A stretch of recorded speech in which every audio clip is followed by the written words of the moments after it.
¿Cómo están, amigos? Como lo habíamos anunciado a lo largo de la semana, a lo largo de la jornada de hoy, estamos en la segunda entrevista de este ciclo que hemos denominado La economía en la, entre comillas, nueva normalidad.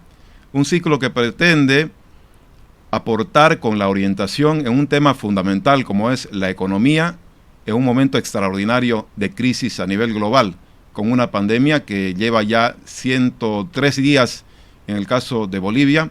Y para hablar de la economía ya hemos tenido una primera entrevista con Enrique García, expresidente de la CAF, y hoy tenemos el privilegio de contar como invitado con otro de los economistas más reconocidos e influyentes a nivel nacional.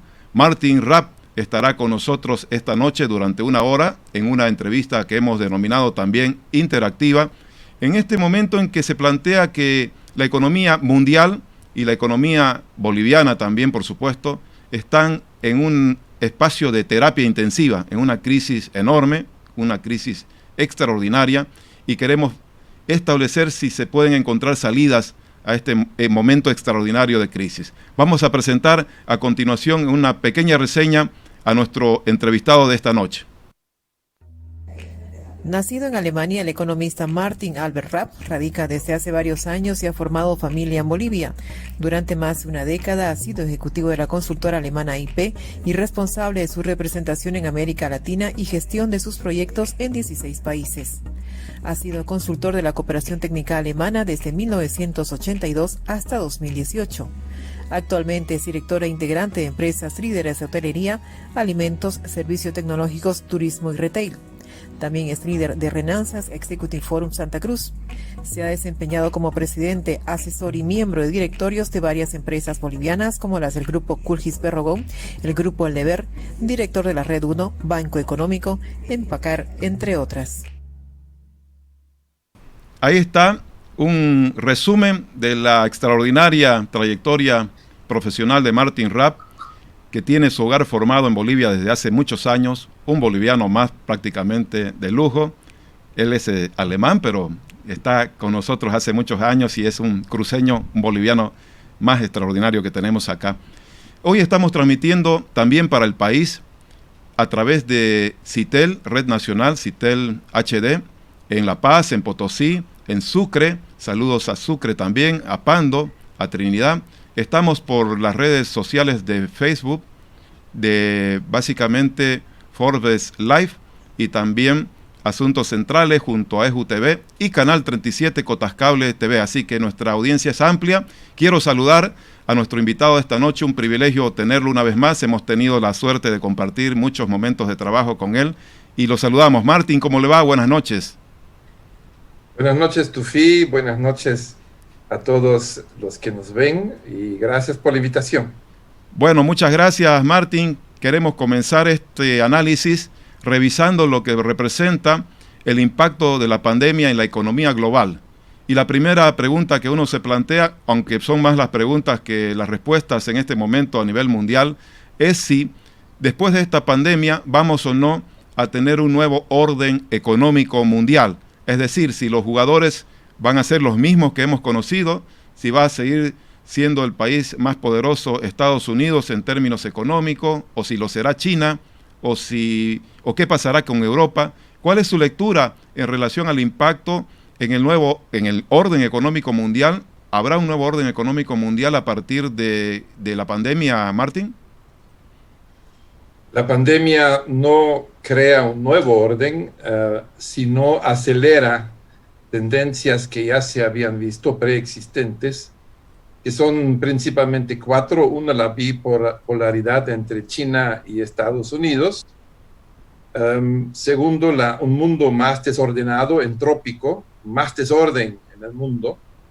Después los cisnes, los denominados cisnes verdes, quiere decir fenómenos que irrumpen, que disrumpen, como esta pandemia. También fenómenos del cambio climático, es decir, que surgen fenómenos que no los conocíamos y de repente están en el momento en que no lo pensamos. Y el multilateralismo se debilita, el viejo multilateralismo se debilita y vienen multilateralismos regionales, como en Asia, en Europa, en África y también en América Latina, que cada uno de estos multilateralismos tienen otras características, son distintas. Entonces, las instituciones globales tradicionales se han debilitado con COVID, perdieron protagonismo, Naciones Unidas, el Consejo de Seguridad no apareció, hubieron grandes silencios, y nuevos organismos de la gobernanza mundial no surgieron, como por ejemplo en 2008, en la crisis, cuando había la crisis financiera, surgió el G20. Hasta ahora no surge un organismo que se haga cargo y que se muestre como dispuesto a ver esta situación. Estamos delante de una nueva, o ya estamos viviendo una nueva acelerada tecnológica, con digitalización, robotización también. Esa crisis nos ha enseñado que el trabajo a distancia, la automatización, la digitalización tiene un protagonismo mucho más grande. Se van a diversificar, eso sí, las redes internacionales de suministro, quiere decir, van a ser menos globales y más regionales. Van a buscar, y eso nos da oportunidades, porque van a ser las empresas locales o nacionales pueden constituirse en proveedores que anteriormente no han podido hacer. En América Latina, creo que se han evidenciado 2 o 3 cosas. Una, de que había problemas, limitaciones en la disponibilidad de productos esenciales como los medicamentos. Los tenemos que traer de otro lado, tenemos muy poca producción acá. La vacuna va a venir de no sé dónde, pero no va a venir de la región. Entonces, lo mismo con los alimentos, de modo que es un impulso para integrarse más y pensar un poco el modelo de inserción de la región en la economía global. Si queremos seguir siendo solamente proveedores de materias primas o manufactureros de ensamblaje o ofrecer turismo de sol y playa, o queremos también producciones de bienes esenciales, de bienes públicos esenciales, como para la salud. Martín, sí, adelante, prosiga. Finalmente hay un punto más que yo creo que hay como tendencias nuevas que surgieron a partir del virus, como la consideración de que fenómenos como el virus, el coronavirus, sean considerados como un mal público global. Quiere decir que haya esfuerzos globales y recursos globales para enfrentarlo, de modo que necesitamos producir bienes públicos globales, no solamente nacionales, sino globales, para enfrentar esta situación y ponerlo a disposición. Sí. Después, el segundo elemento va a ser el nuevo rol de los bancos multilaterales. Vamos a necesitar mucho dinero para la reconstrucción de la economía, la recuperación de la economía. Eso no vamos a poder financiar con recursos nacionales.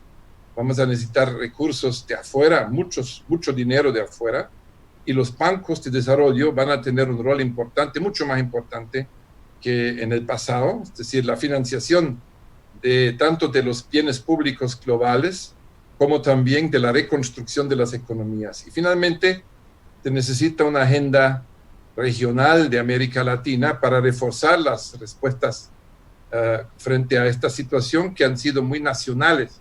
Cada país ha buscado su solución, cada uno ha peleado en su espacio y no hemos tenido apoyos entre los países vecinos o entre los países, de modo que no hemos tenido una agenda compartida entre los países. Sí. Martín, le pregunto si el rol y el poder de China, Estados Unidos, Europa en otro orden, va a seguir siendo el mismo, la situación económica de estos países va a seguir siendo la misma.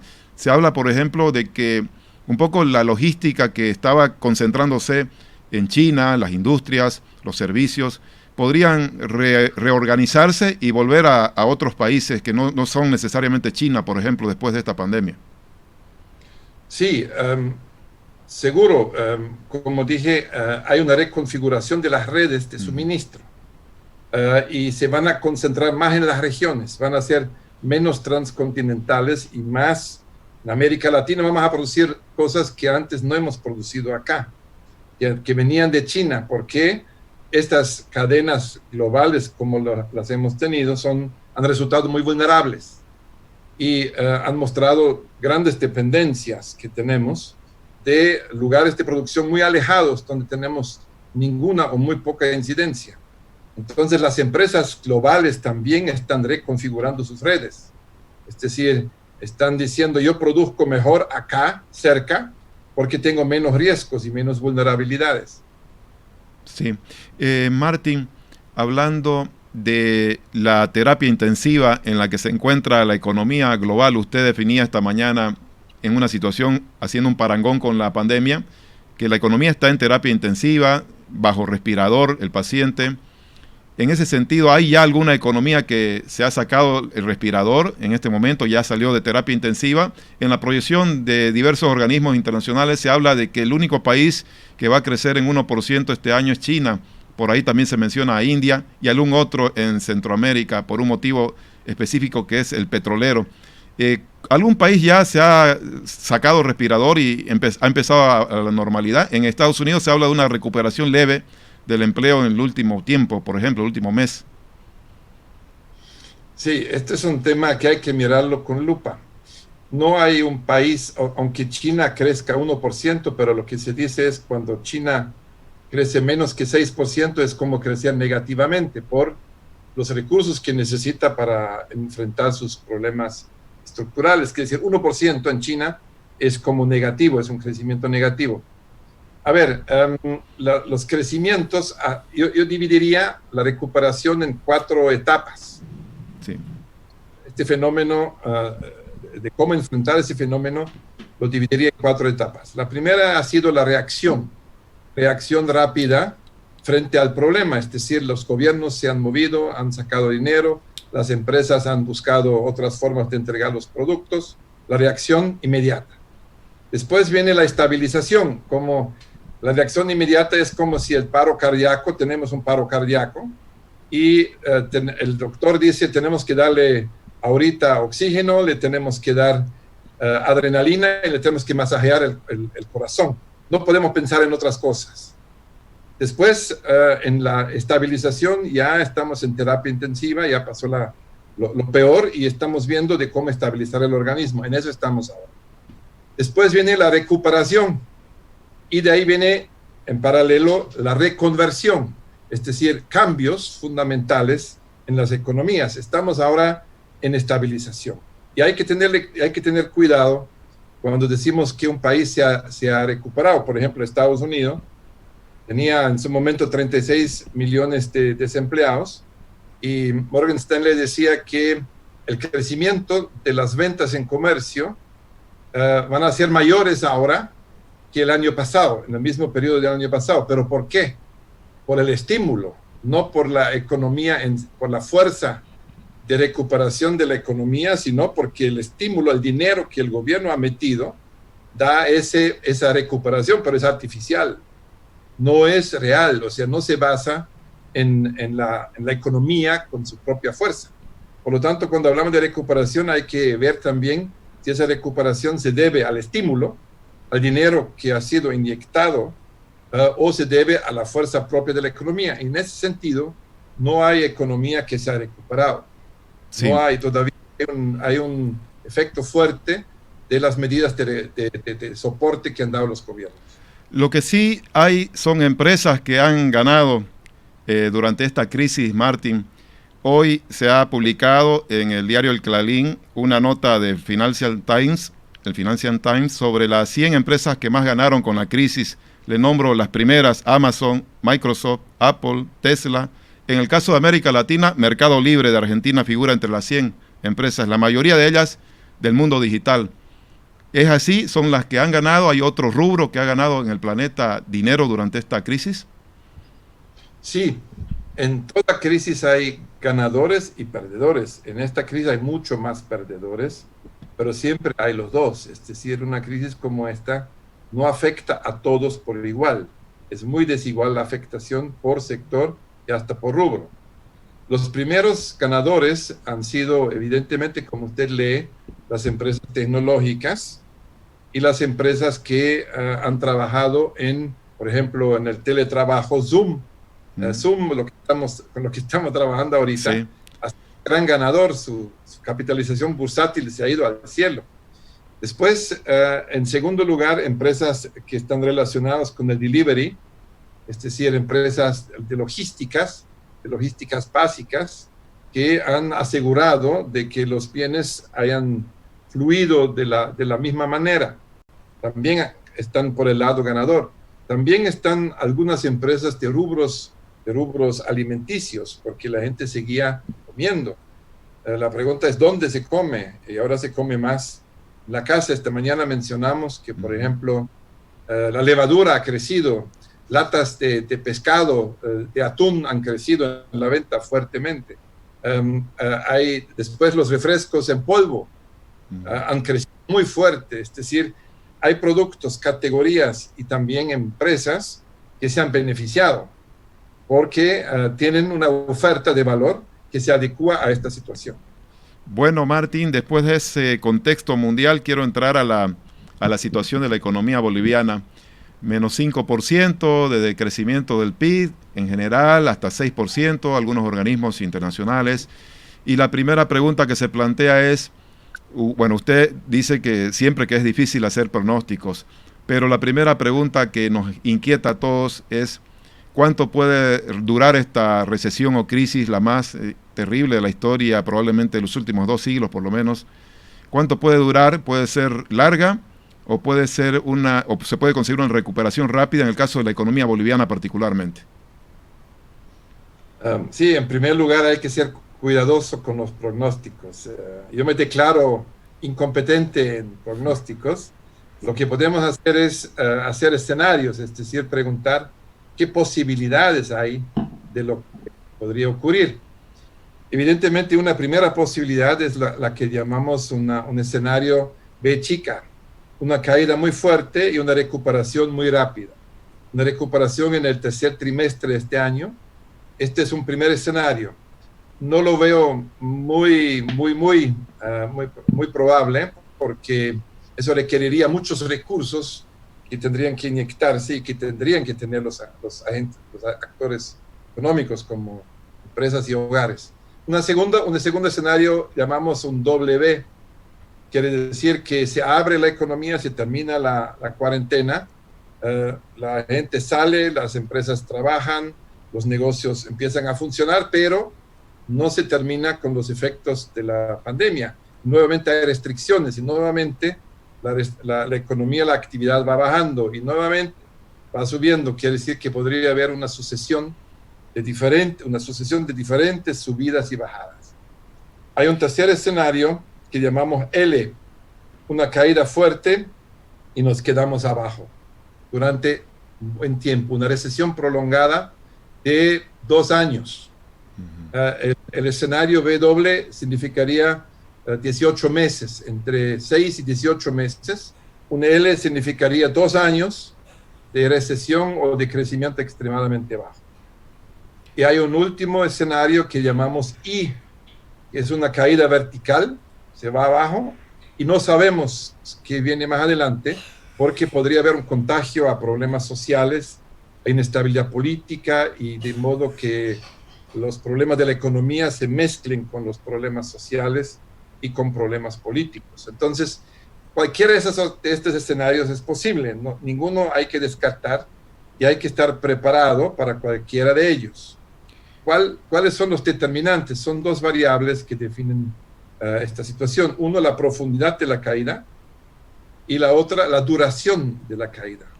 Entonces, la combinación entre profundidad y duración da el impacto. Siempre miramos la profundidad primero, porque nos afecta directamente y la sentimos. la sentimos. Cualquiera de nosotros puede decir, fue terrible, 3 meses no hemos trabajado. La profundidad ya la estamos palpando. La duración es mucho más difícil de mirar porque también depende de muchos factores, también factores políticos como la inyección de recursos, y tenemos más dificultad de entenderla porque son muchos factores diferentes. Yo diría, el país en ese sentido tendría que estar preparado para un doble B, y también para una L, quiere decir una prolongada complicación, pero no igual para todos los sectores. Habrá mucha desigualdad, habrá sectores que rápidamente rebotan y hay sectores que se quedan un buen tiempo abajo. Por ejemplo, el turismo, las agencias de viaje van a tener dificultades prolongadas, hoteles, todo lo que es viaje. Otros, como logística, como alimentos, van a tener una subida mucho más temprana. Por lo tanto, habrá que verlo por sector o por rubro y no solo en general. En su análisis, viendo los factores de profundidad y los que menciona, viendo la situación propia del contexto social y político boliviano, Martín, ¿a qué escenario usted cree que se acerca más Bolivia? Me está queriendo tentar de...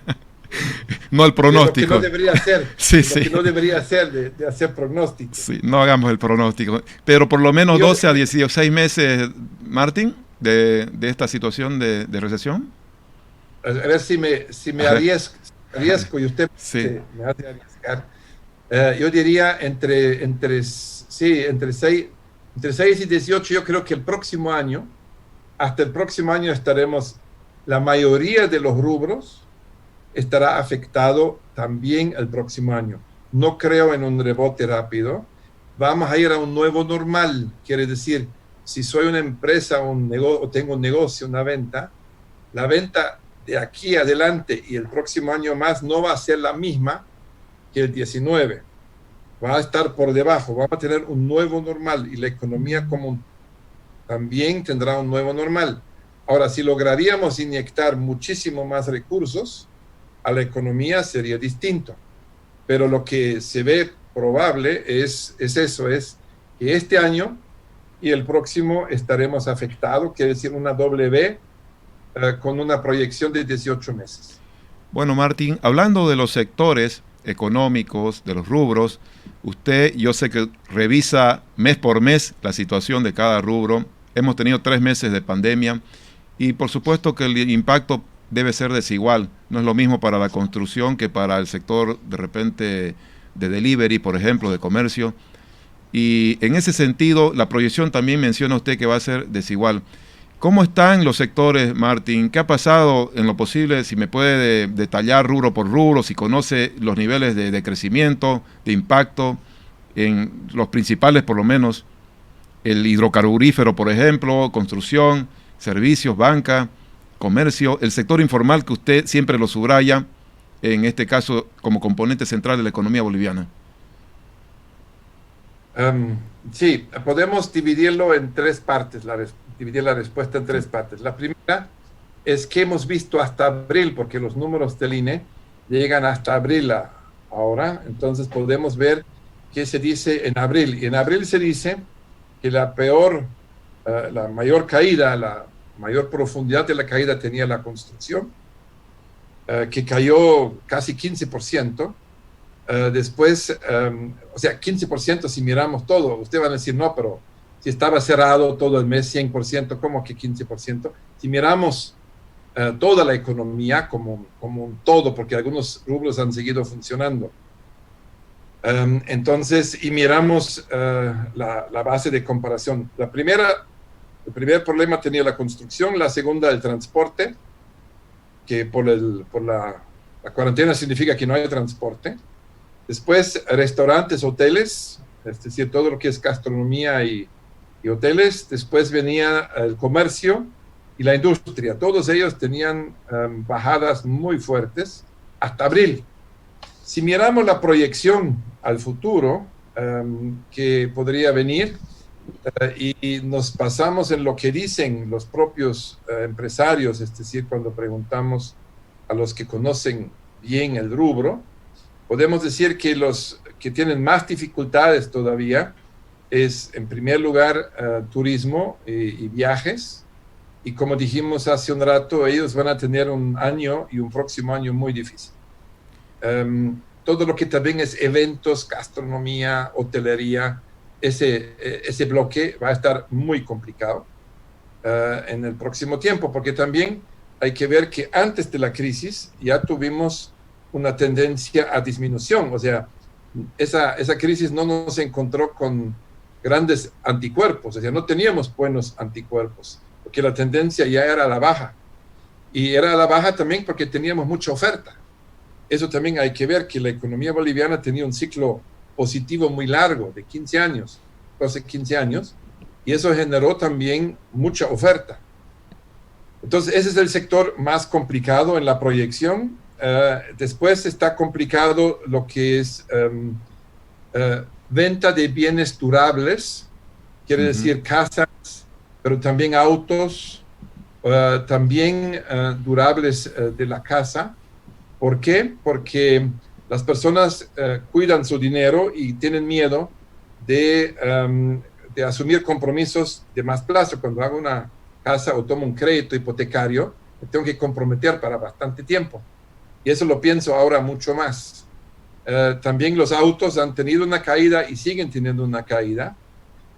Y los durables para la casa, sean muebles, o sea, equipamiento de la casa, también, porque son montos mayores y significan compromisos de más tiempo que el hogar tendría que asumir. Y ahora la liquidez prima. La gente cuida su liquidez, cuida su efectivo. Y dice, no, como no sé bien lo que va a pasar, no gasto mucho en eso. Después, lo que también está complicado es un poco la industria manufacturera, pero no tanto. Tiene posibilidades de recuperarse, porque produce bienes que son de primera necesidad, o de necesidad básica, por lo tanto pueden tener un repunte de la demanda.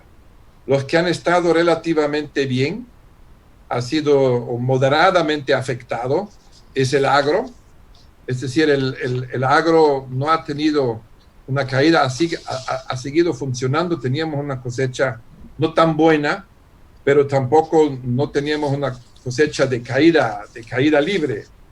Entonces eso nos puede dar un respiro, además, especialmente para Santa Cruz, porque Santa Cruz tiene un agro bastante fuerte y por lo tanto la subida puede venir del lado de los alimentos, de todo lo que es producción de alimentos, elaboración de alimentos. Las cadenas productivas de los alimentos van a ser el sector y los rubros correspondientes de más y más rápido repunte. Creo que este es un sector importante, y lo que está asociado como logística, es decir, toda la logística que necesita la industria y lo que necesita el agro, porque esto van a estar arrastrados hacia arriba, y esos rubros tienen una cadena larga, quiere decir, hay mucho empleo asociado y se genera mucho valor en esa cadena. Esos sectores van a estar más rápido recuperándose, ya están en estabilización, y ellos van a ser los primeros que pasan a recuperación. La minería, perdón Martín, los sectores tradicionales, la minería, el sector hidrocarburífero, que son prácticamente pilares en términos de ingresos del Estado. ¿Cuáles son las perspectivas? ¿Cuál es el estado? De los dos dependemos de los mercados globales. La minería ha tenido una caída muy fuerte, y también los precios han bajado muy fuerte los precios de los minerales principales que vendemos, que es plomo, que es estaño. Tenemos estaño por el lado del Estado, que es plomo, que es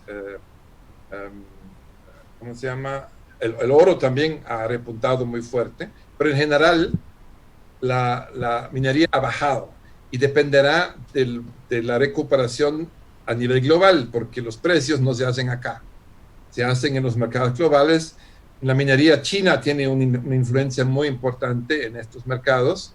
Si pasa lo que se está viendo, una V chica a nivel global, eso va a arrastrar los precios arriba y podrían recuperarse, pero por el momento no están bien.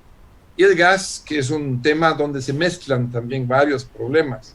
No solamente es el precio, es la demanda brasileña. Hemos escuchado de que Brasil está tomando menos gas. Tenemos problemas de producción por la maduración de los pozos. Ahí en esos dos sectores lo veo complicado. Además, ahí dependemos de la demanda global, no de la interna, ¿no? Y esto no se ve muy clara. Martín, El petróleo, el gas depende del petróleo en su precio, ¿no? Martín, no tenemos lamentablemente en Bolivia un flujo de información estadística actualizada. El INE demora mucho, han pasado 3 meses, supongo que ya hay un índice de desempleo mayor. No sé si usted ha tenido acceso a este tema, la tasa de desempleo, las perspectivas del empleo en ese sentido también, o el cierre de empresas o empresas que ya hayan quebrado durante este tiempo de pandemia. A eso agrego una vez más el tema de la informalidad. 70% de la economía boliviana es básicamente informal.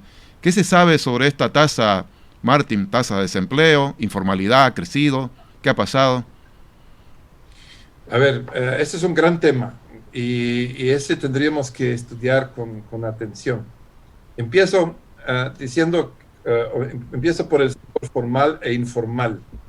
A veces se piensa o se dice que son dos mundos diferentes. Uno dice, no, este es formal, este es informal. Los dos sectores están interrelacionados. Si usted estudia o mira, por ejemplo, la cadena del pollo, desde que el que produce el alimento, el que trae el grano, el que intermedia el grano, que muchas veces es informal, el avicultor es formal, después el matadero es formal, pero también hay informales. En la venta hay mayoristas que no son formales, pero los unos son proveedores de los otros, no son mundos separados. Por lo tanto, si a uno le va mal al otro, porque tienen una relación muy fuerte también en la distribución, en lo que son los mayoristas o los distribuidores. Hay una mezcla entre formales e informales. Por lo tanto, no tiene mucho sentido de separarlos. No, es importante mirarlos bien. Si miramos lo que ha pasado con esta crisis, estaba muy, muy afectado el sector informal. Si tomamos la población ocupada, un dato del BID dice que tenemos 4.200.000 personas que están en el sector informal y 1.200.000 por ahí en el sector formal. Entonces, los informales no han tenido ingresos. Es decir, imaginémonos a 2 personas. Imaginémonos a Juan, que es albañil. Él no ha trabajado durante todo ese tiempo, no ha podido trabajar, no ha tenido ingreso. Y una estadística del INE dice que el 40% de la población ocupada tiene su ingreso en el día o en la semana. Día que no vende, día no come.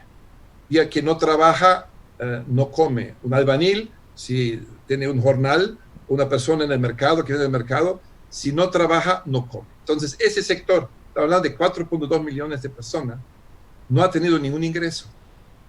Su hogar, el patrimonio de su hogar se mezcla muchas veces con el negocio. Imaginémonos un segundo personaje, que es un carpintero, tiene una pequeña carpintería. Él no ha trabajado. Entonces, él gastó ahora su dinero que tenía guardado y su capital operativo y lo ha gastado para vivir. Y ahora cuando tiene que arrancar, una vez que termine la cuarentena, no tiene capital operativo como para pagar o comprar madera, clavos y pagar los ayudantes. Queda parado. Entonces, si él no arranca, si él no puede arrancar, no puede producir. Y él muchas veces es proveedor de empresas formales. Entonces, el tema que hay que ver está en la demanda, y la demanda en Bolivia está en los hogares y está en los hogares que mezclan su patrimonio con el negocio. Y ahí teníamos una parálisis total. Ahí hay un desempleo, pero ahí hablar de desempleo en el sector informal es un poco complicado. Ahí hablaría de subempleo. Quiere decir, si yo soy plomero y antes he tenido 4 clientes por día, ahora voy a tener 2. Y si soy albañil, en vez de trabajar 5 días, quizá trabajo 3. Esto va a impactar muy fuerte en el ingreso de la familia, pero lo que más me preocupa es que en ese tiempo de la cuarentena, ellos no han tenido ingresos y se han endeudado. tenemos algunas estadísticas del nivel de endeudamiento de los hogares durante ese tiempo y es muy preocupante. Por eso es tan importante de que haya bonos, que el gobierno haya dado bonos y ojalá vengan más porque hay un hueco. Ese hueco, si no lo cerramos este hueco, la economía no puede arrancar. Le voy a preguntar ya del tema medidas gubernamentales, Martín. Estamos transmitiendo para todo el país a través de Citel HD, en la red nacional, diversas ciudades del país. Estamos con Cotas Cable en Santa Cruz a través de Ciudad TV y estamos en el streaming por Forbes Live en Forbes y con Asuntos Centrales, Martín. Ya nos empiezan a llegar varias preguntas. En la última parte estaremos con preguntas de nuestros oyentes, televidentes. Quiero hablar con Martín de las medidas gubernamentales, las que se han tomado y sobre todo las que se deben tomar en la agenda económica del próximo gobierno, en la pospandemia. Y quiero empezar con las medidas ya tomadas. Usted mencionaba la posibilidad o la necesidad inclusive que se cree un nuevo bono o nuevos bonos. Lo escuché decir a Samuel Doria Medina también que ya el gobierno está pensando en un nuevo bono. Sobre este tema, Martín, ¿qué le han parecido las medidas tomadas hasta el momento? Nos referimos puntualmente a los 2 bonos, a los planes de créditos para las empresas, microempresas, de revitalización de ellas o de el pago de planillas. Hoy leía una declaración del presidente de CAINCO en sentido de que van muy lentos los desembolsos.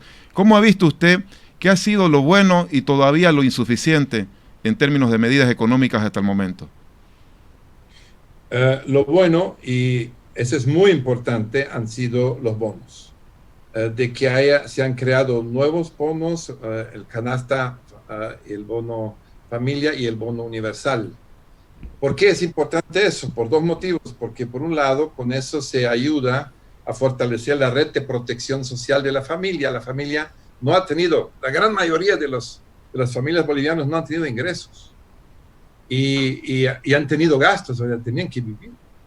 Entonces, el pago de bonos significa que yo protejo las familias, pero al mismo tiempo tiene un efecto económico, porque con eso yo mantengo la demanda. Si las personas no tienen dinero, no compran. Si no compran, las empresas no venden.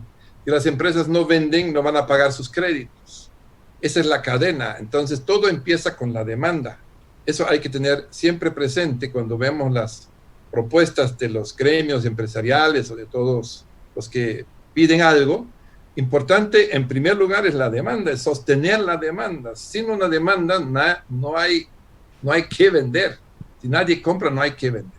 Entonces, los bonos son fundamentales, dar dinero a la mano de la gente. Eso hay que seguir dando, porque no han tenido ingresos, y no han tenido ingresos porque no querían trabajar, sino no podían trabajar. O sea, se les ha impedido trabajar. Perdón, Martín, ¿y hay dinero para seguir dando más bonos? ¿O hay que buscarlo? Hay que movilizar, de eso podemos hablar enseguida, sí, de dónde sacamos.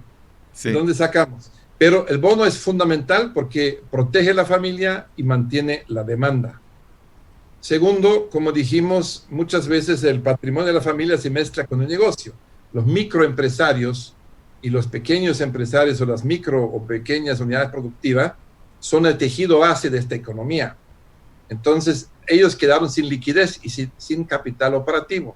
Eso hay que restituir. Para eso necesitamos, de aquí en adelante, líneas y fondos especiales. Eso ellos no califican muchas veces en la banca. Hay una parte que califica. Y a través de la banca, de las microfinanzas especialmente, hay que darles liquidez. Eso es muy importante porque eso es un pilar fundamental de esta economía. Dotar de liquidez de ellos, porque si no, nuestro carpintero, cuando termine la cuarentena, va a tener que ir al banco y va a decir, mire, no puedo pagar mi cuota porque no he podido trabajar. Y el banco dice, no hay problema, lo diferimos a septiembre. Pero si no le damos más liquidez ahora, más efectivo, él no va a poder arrancar porque no tiene capital operativo. Y si no tiene capital operativo, en septiembre no va a poder pagar tampoco. Entonces necesitamos darles liquidez a este sector micro. Y necesitamos dotar de líneas especiales a la empresa pequeña, mediana y grande para que ellos tengan la liquidez y de esa manera no tengan que hacer ajustes en los gastos y de esa manera desemplear o desvincular personas. Si Si no tienen liquidez, no van a poder pagar salario. Y si no pueden pagar salario, la gente va a tener menos dinero, y si no tiene dinero, no compra. Ahí vamos a la segunda ola de afectación. Entonces es importante que les dotemos de liquidez también a las empresas, y por rubro, como dijimos antes. No es lo mismo el agro, no es lo mismo el sector viajes, no es lo mismo la gastronomía. Necesitamos darles líneas y productos financieros acorde a su situación. Entonces, tenemos los bonos, la demanda. Tenemos los micro, que es demanda porque se mezcla con los hogares, y es oferta porque produce. Y tenemos las empresas que son de oferta. Si la demanda no funciona, la oferta tampoco, y nos caemos. De ahí vamos a lo que hay que hacer, a la agenda de lo que hay que hacer de aquí en adelante. Primero, yo diría la primera prioridad, ahora a julio, todavía los pocos días que tenemos en junio, primera prioridad es traer dinero de afuera. Necesitamos, decíamos esta mañana, 3 mil millones de dólares, ojalá 4. Y nos estaría por el índice de endeudamiento que tiene el gobierno. Y ahora no hay que mirar mucho los equilibrios macro, que el déficit fiscal. Ahora hay que ponerle dinero a los hogares y a las empresas. Eso es importante. No hay que pensar solamente de lo fiscal, hay que darle dinero a los hogares y a las empresas. Entonces, eso es importante, y a veces no está muy claro eso. Hay que conseguir dinero para ellos, porque ellos, si no tienen, no se pueden endeudar, no se pueden refinanciar. El gobierno se puede refinanciar. Un hogar que no tiene dinero no se puede refinanciar, no tiene acceso al financiamiento. Eso es lo primero, traer dinero. Segundo, tener un plan económico integral. Integrar las distintas medidas que ya se están tomando y están funcionando en un plan mucho más completo, porque hay que ver por sector, por rubro, hay que diferenciar. Ya no podemos andar ahora con la escopeta. Ya tenemos que ir con el rifle de precisión. Entonces estamos en la etapa, ya no estamos en la etapa del paro cardíaco, ya tenemos que estabilizar el hígado, tenemos que estabilizar los distintos órganos. Tercero, tenemos que, si me preguntan a mí, es pagar un bono más que corresponda a las canastas que las personas, al valor de la canasta que las personas han gastado en mayo y junio, porque con abril tenían los bonos, y lo que van a necesitar de aquí en adelante otros 2 meses. Un pago de un ingreso básico de emergencia, llamémoslo así. ¿Universal? No para siempre, es esta vez. Sí. ¿Universal también, Martín? ¿O selectivo? No, focalizado. Ya. Focalizado a los hogares y a los micro que más lo necesitan. No universal, ya no universal. Después hay que darle, como mencionó usted, hay que ajustar las medidas ya tomadas para que sigan funcionando y sigan funcionando más rápido. El fondo que el gobierno ha dispuesto para micro o pequeña empresa, para que los desembolsos se aceleren, y también el fondo para el pago de los salarios. También hay que proseguirlo para que protejamos empleo. Después hay que dar los productos específicos, como dijimos, por rubro. Y finalmente hay que sacar un fondo de garantía. Eso es importante, porque si el carpintero o una empresa va al banco y dice necesito un crédito de liquidez, le van a decir, mostrame tu flujo de caja. El flujo de caja es horrible porque no tiene ingresos. Entonces, y dice, a ver, ¿y tu garantía? Dice, pucha, mi garantía, ¿cuánto vale ahora? No sé. No le van a dar crédito. En otros países se han creado fondos de garantía en que el gobierno, el fisco, participa con la empresa en el riesgo. Quiere decir, el fondo de garantía dice, si no se devuelve el dinero, el riesgo es compartido. Y hay diferentes fórmulas, desde 50%, 80%, 90%. Eso hay que trabajar y el gobierno lo está trabajando. Ese fondo de garantía es importante porque si no, la banca no va a poder pagar, no va a poder desembolsar. Eso es junio, julio. Y tenemos que, ya pensando en julio, agosto, por ahí, tendríamos que hacer una ofensiva pro empleo, es decir, crear mecanismos para que las empresas se comprometan de mantener el empleo y ayudarles en eso, porque no lo pueden hacer muchas veces. Y quizá hacer un programa de empleo masivo. Tenemos que ver la liquidez de la banca, o sea, el Banco Central tiene que seguir proviendo con liquidez a la banca, porque si no la banca no va a poder desembolsar. Y finalmente hay que mirar el gasto público también, algún rato, porque tenemos un gasto público muy alto. Si el gasto público es muy alto, el dinero que tenemos no puede llegar a los hogares y a las empresas. Entonces también hay que mirarlo. Hay otros países, Perú, por ejemplo, junto con las medidas para los hogares y las empresas, ha hecho un ajuste en el gasto fiscal. Muy bien. Bueno, Martín, me quedan 14 minutos para el final de la entrevista y la verdad que da como para tratar muchísimos temas con usted. Quiero particularmente referirme a uno más que yo había contemplado de mi parte para luego dar pie a algunas de las preguntas, de las muchas preguntas. No nos van a alcanzar, el tiempo no nos va a alcanzar, pero el reto de las empresas, Martín, en esta pandemia, en esta crisis sobre todo, y las oportunidades que tienen las empresas en general, el microempresario, el mediano empresario, el gran empresario. ¿Qué es lo que usted recomienda en un espacio de incertidumbre como el que estamos viviendo, en un momento, una etapa así tan crítica para las empresas? ¿Qué deben hacer en general como idea, como política, las empresas que generan empleo, que viven, de las que vivimos prácticamente la economía boliviana? Primero, los empresarios y los que dirigen las empresas, los ejecutivos, y todos tienen que trabajar su mente y tienen que entender que esta es una crisis, la cuarta crisis peor de la historia desde 1870. Y esto es grave, pero lo vamos a enfrentar.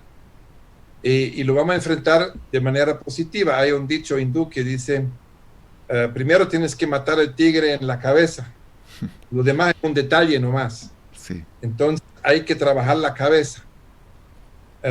Eso es importante. Y trabajar la cabeza significa que todos tienen que asumir que el mundo ha cambiado, que tenemos que superar nuestra angustia. Esa crisis nos ha hecho sentir frágiles y tenemos que saber que ahora los retos son más grandes.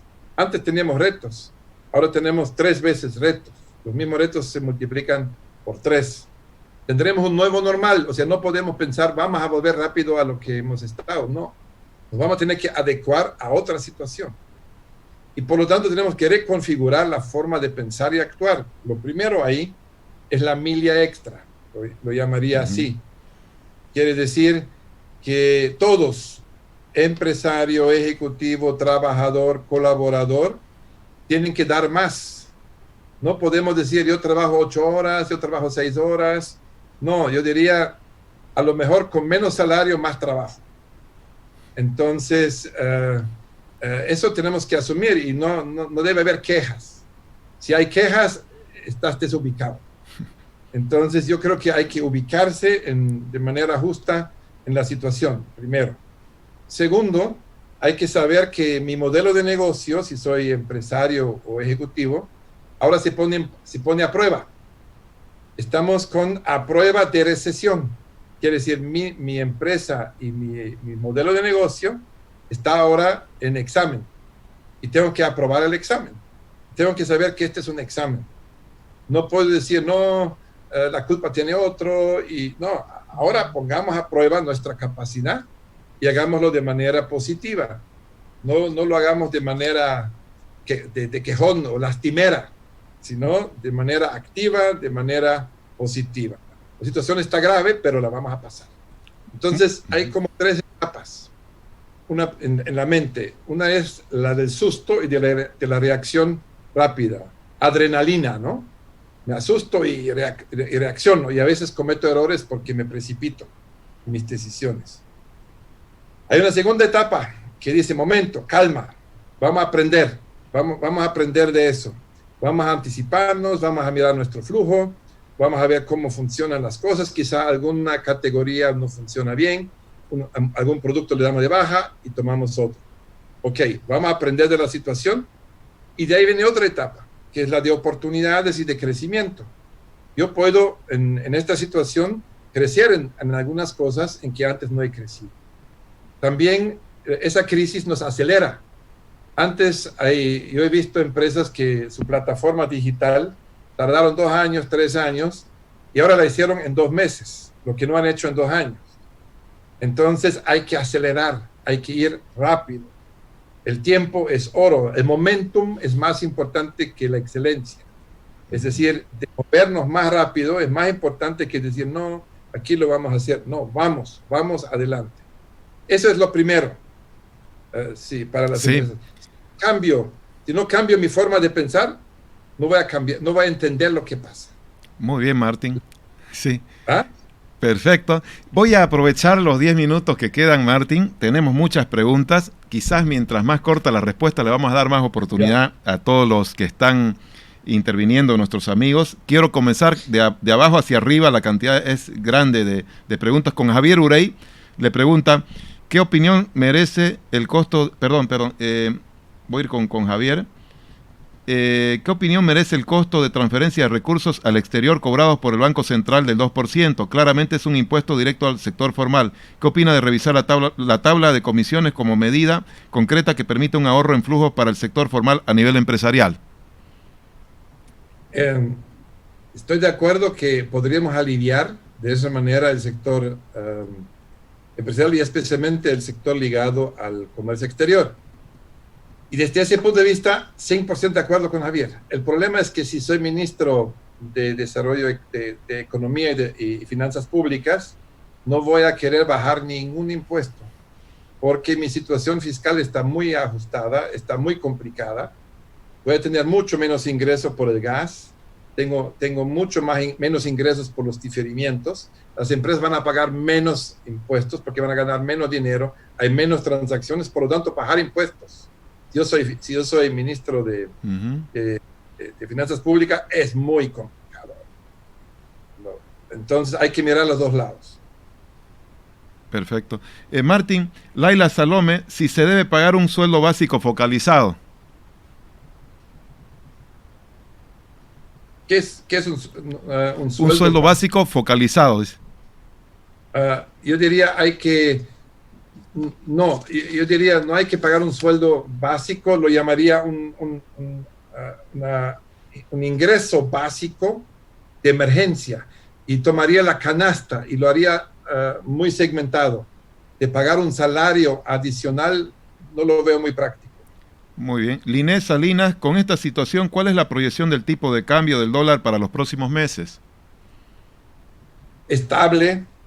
Tenemos las proyecciones en este momento. O sea, una modificación del tipo de cambio sería fatal. Nadie lo quiere.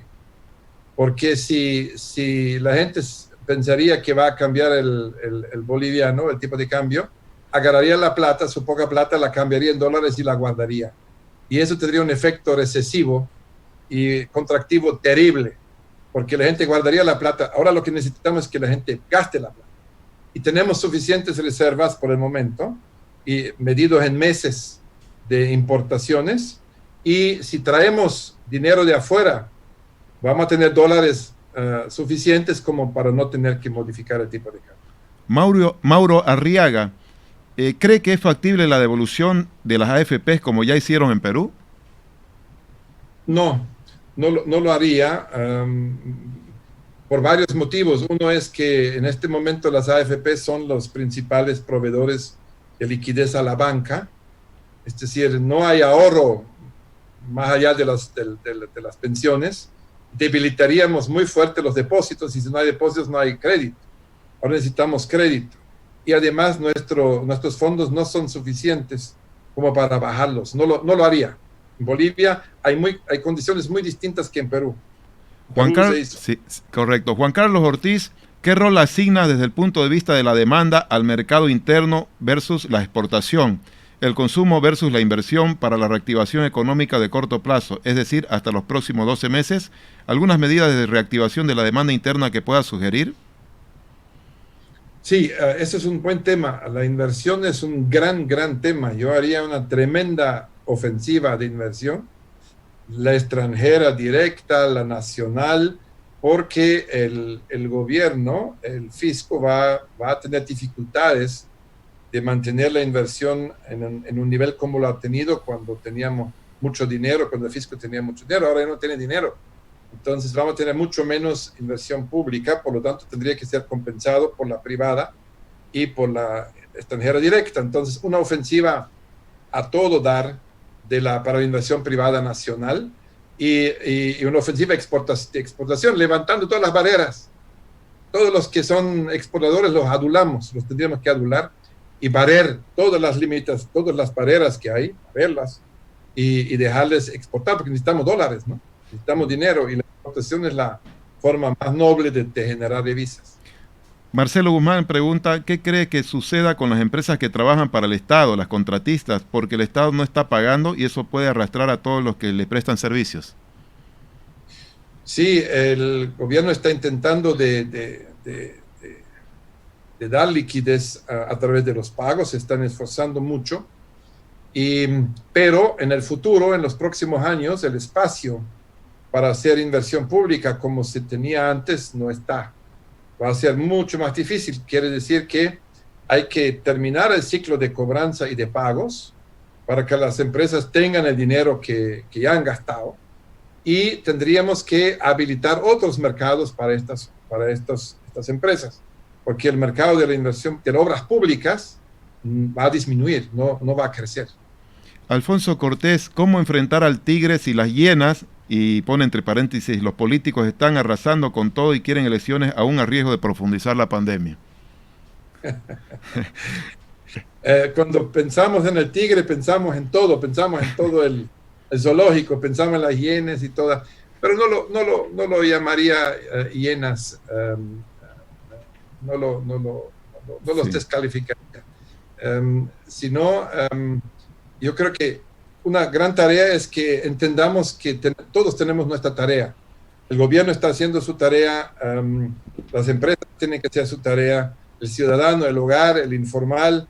Entonces, más bien tendríamos que intentar de llevarnos bien.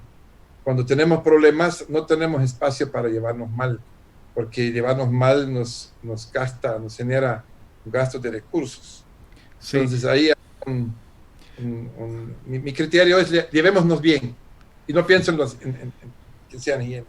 Aquí una que también tiene un poquito de componente político, Martín. Ormando Bacadíes le dice, ¿cuál es su opinión respecto a la promulgación por la presidenta de la ley de elecciones para el 6 de septiembre y cuál es el impacto en la economía? La primera parte no puedo contestar porque sí, no es mi campo, no soy analista político.